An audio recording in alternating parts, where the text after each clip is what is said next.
નમસ્કાર દર્શક મિત્રો, હું શીતલ મહેતા ન્યૂઝ ઓફ કચ્છમાં આપનું સ્વાગત છે। જોઈએ આજના સમાચાર।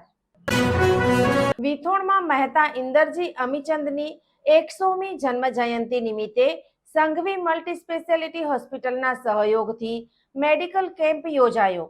300 લોકોએ કેમ્પનો લાભ લીધો।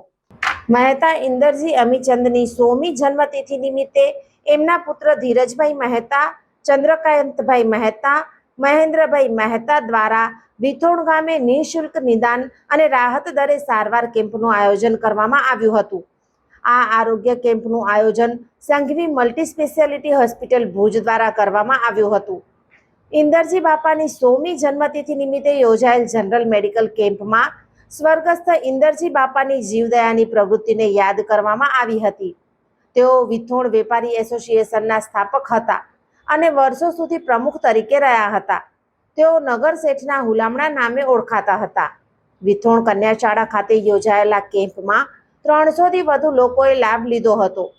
કેમ્પમાં doctor Umang K Sanghavi, doctor Gaurav Diwan Patel, doctor Manish Sharma, doctor Vraj Rathod, doctor Rahul A Trivedi, doctor Vatsal Patel, doctor Rachana Adhera, doctor Megha Lakum, doctor Upasana Chandnani, doctor R પટેલે પોતાની સેવા આપી હતી।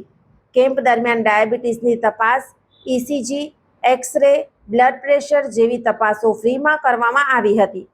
ઓપરેશનમાં 10% રાહતની જાહેરાત કરવામાં આવી હતી। સંઘવી હોસ્પિટલ ભુજમાં ટૂંક સમયમાં આયુષ્માન ભારત યોજના હેઠળ સારવાર ચાલુ થશે એ અંગે માર્ગદર્શન પણ આપવામાં આવ્યું હતું। આ કેમ્પને સફળ બનાવવા માટે દિનેશભાઈ રૂડાણી, રતિલાલભાઈ ખેતાણી, બચ્ચુભાઈ નયાણી, કાંતિભાઈ પદમાણી, દીપેશભાઈ જેઠવાનો સહયોગ મળ્યો હતો। દર્શક મિત્રો, આજે તારીખ 13 મે 2026 આ હતા આજના સમાચાર। આવતીકાલે ફરી મળીશું। ત્યાં સુધી મને રજા આપશો। નમસ્કાર।